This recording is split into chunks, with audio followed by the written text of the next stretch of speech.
젊은이 여러분은 상세한 지도를 가지고 계획을 세울 수도 있지만 세상의 수레바퀴는 신문 헤드라인을 통해 돌아가지 않는다는 사실을 잊어버리고 있습니다.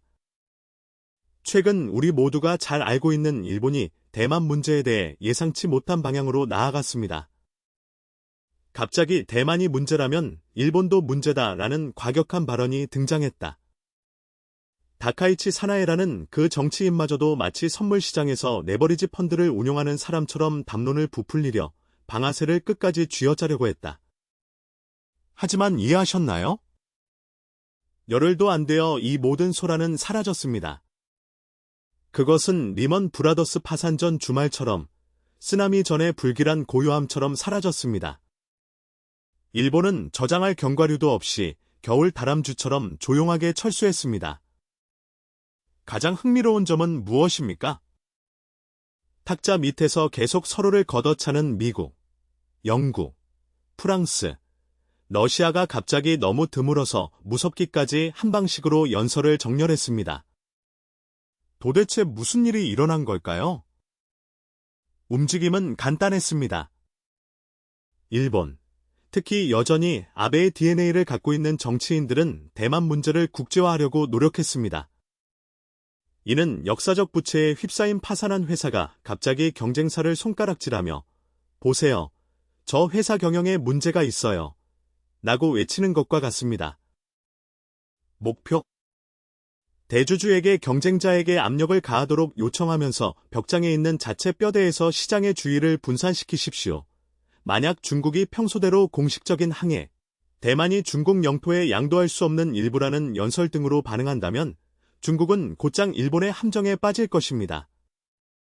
이는 서구 서사의 고전인 민주주의 대 권위주의의 충돌로 논쟁을 전환시키는 완벽한 시나리오였다. 그러나 이번에는 중국이 이 노련한 투자자마저도 놀라게 했다. 중국은 해명은커녕 일본의 과거를 공격했다. 외교부는 언뜻 진보해 보이는 문구 3개를 내세웠다. 하지만 우리는 일본이 역사를 다시 쓰는 것을 허용하지 않을 것입니다. 라는 말을 읽어야 합니다. 우리는 대만에서 외부 간섭을 받아들이지 않을 것입니다. 우리는 일본 군국주의 부활을 용납하지 않을 것입니다. 이해하셨나요?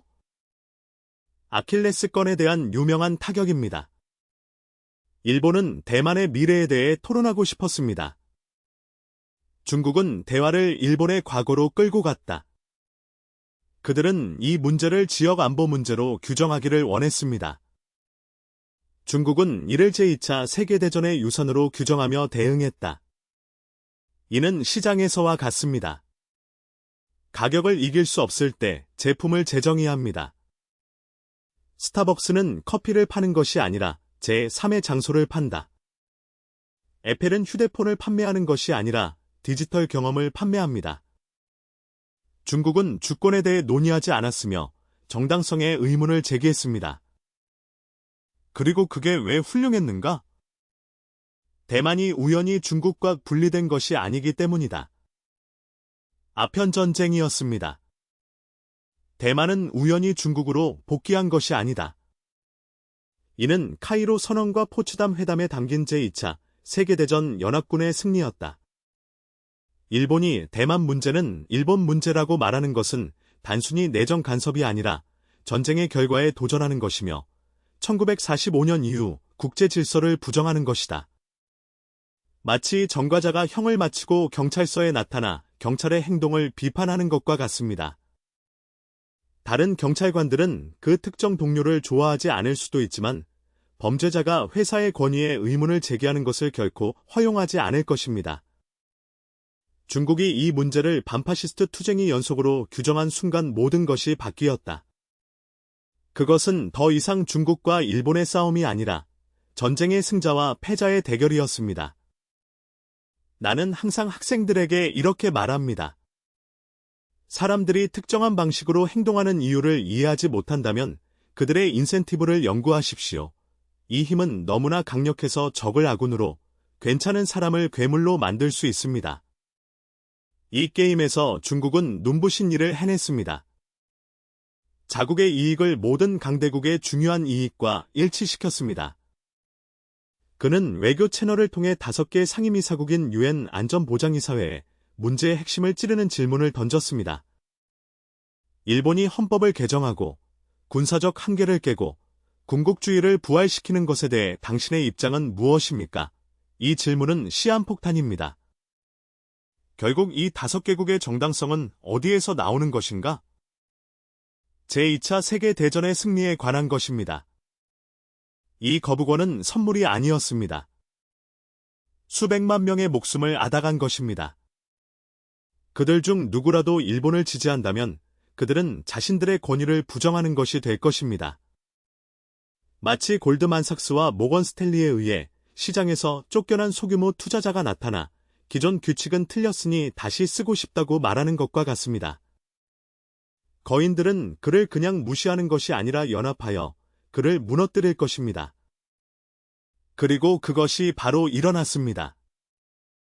미국은 트럼프가 중국을 상대로 무역전쟁을 벌이고 있음에도 불구하고 연합군의 승리에서 중국의 역할에 대해 감히 의문을 제기하지 않았습니다.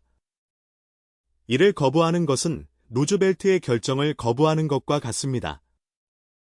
마크롱을 선두로 하는 프랑스는 유럽의 질서도 1945년의 결과에 기초하고 있다는 것을 알고 있습니다. 일본이 역사를 수정할 수 있다면 독일은 왜 할 수 없습니까? 프랑스에게 이는 재앙이 될 것이다. 항상 미국과 붙어있던 영국은 전쟁의 승자라는 정체성을 가지고 장난을 치는 위험을 감수하지 않을 것입니다. 러시아는요? 러시아.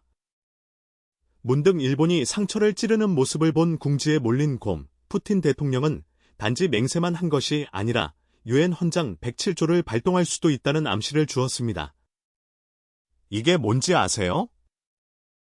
제2차 세계대전의 승자가 안보리의 승인 없이 추축국에 대항하여 행동할 수 있도록 허용하는 조항이다. 즉, 일본이 너무 많이 찌르면 러시아가 단순히 침략할 수도 있고 누구도 막을 수 없을 것입니다. 제재로 인해 경제가 위축된 상황에서 푸틴 대통령은 힘을 보여줄 변명을 원할 것입니다. 그리고 부유하고 자원이 풍부하며 부끄러운 과거를 갖고 있는 일본이 완벽한 표적이다. 그 후 중국은 찰리먼거의 전략을 적용했습니다. 즉, 다른 사람들의 인센티브를 이용했습니다. 전후 질서를 강조함으로써 각 세력을 동맹으로 만들었다. 일본은 반중국 포위 공격을 원했습니다. 이에 대응해 중국은 단결된 반파시스트 전선을 구축했다. 그 유명한 상대방의 힘을 자신에게 이용한다는 것입니다. 결과는? 일본은 침묵했다. 국회에서 제안된 제안은 보류되었습니다. 언론은 문제를 냉각시켰다. 왜? 일본 엘리트들은 비록 냉소적일지라도 계산 방법을 알고 있기 때문입니다. 계속한다면 자신의 명성은 물론 국가 발전에 유리한 외부 환경 전체가 위태롭게 될 것입니다. 러시아가 실제로 107조를 발동했다면 어떻게 될까요? 일본은 살아남지 못할 것이다. 한편 중국만이 연설을 한 것은 아니다. 왕위는 전략적 안보 정상회담을 위해 러시아를 방문했다. 중국과 러시아 비행기가 일본 근처에서 합동훈련을 실시했습니다. 그것은 단지 수사적인 표현이 아니라 예측할 수 없는 동맹을 편에 두고 힘을 과시한 것이었습니다. 그것은 단순한 외교적 승리가 아니었습니다. 이는 분명한 메시지였습니다.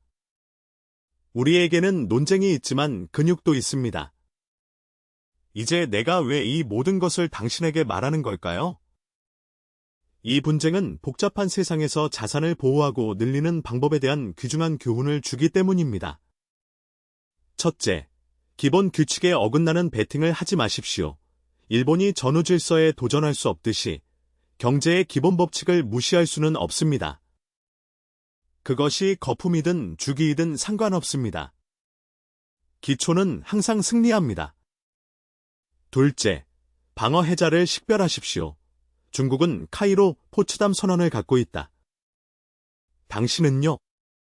위기 속에서도 핵심을 지켜줄 자산이나 법적 근거가 있나요? 없으면 러시안 룰렛을 하는 겁니다. 셋째, 거짓된 이야기를 잘라내십시오. 일본은 민주주의와 권위주의 사이의 분쟁이라는 생각을 팔려고 했다. 시장에서도 마찬가지입니다. 비트코인은 디지털 금이고 테슬라는 세계를 지배할 것이며 이 스타트업은 모든 것에 혁명을 일으킬 것입니다. 투자자로서 당신은 중국 외교처럼 피상적인 것을 피하고 핵심에 접근해야 합니다. 뒤에 있는 논리는 무엇입니까? 진짜 인센티브는 무엇인가? 넷째, 인지적 영향력. 중국은 산을 옮길 때 단어를 거의 사용하지 않았습니다. 많이 벌기 위해서는 많은 돈이 필요한 것이 아닙니다. 남들보다 더 깊은 이해가 필요합니다. 다른 사람들이 보지 못하는 것을 볼 때 적은 노력으로도 이익을 얻을 수 있습니다. 마지막으로 가장 중요한 것은 인내심입니다. 중국은 그 순간의 열기에도 반응하지 않았습니다. 그는 기다리고 지켜보며 공격하기에 완벽한 순간을 선택했습니다. 투자에서는 99%의 시간을 기다리는 데 소비해야 합니다. 사실이라고 믿기에는 너무 뚱뚱해 보이는 올바른 기회를 기다리고 있습니다. 그런 다음 상어처럼 공격합니다. 세상은 우리가 항상 깨닫지 못하는 방식으로 서로 연결된 기어로 구성된 복잡한 기계입니다. 오늘 우리는 중국과 일본에 대해 이야기합니다. 내일은 연준과 인플레이션이 될 수 있습니다. 그러나 논리는 동일합니다. 가장 심오한 규칙을 이해하는 사람, 인간의 인센티브를 탐구하는 사람이 마지막에 웃습니다. 일본이 패한 것은 전략이 부족해서가 아니라 비전이 부족했기 때문이다. 그는 역사의 힘을 과소평가하고 자신의 힘을 과대평가했기 때문에 패배했다. 이 글을 읽는 분들이 한 가지를 배우셨으면 좋겠습니다. 레버리지 포인트를 찾으세요. 국가를 관리하든 재정을 관리하든 원칙은 동일합니다. 합리성을 유지하세요. 인내심을 유지하십시오. 그리고 적절한 때가 오면 주저하지 마십시오. 다음 시간까지.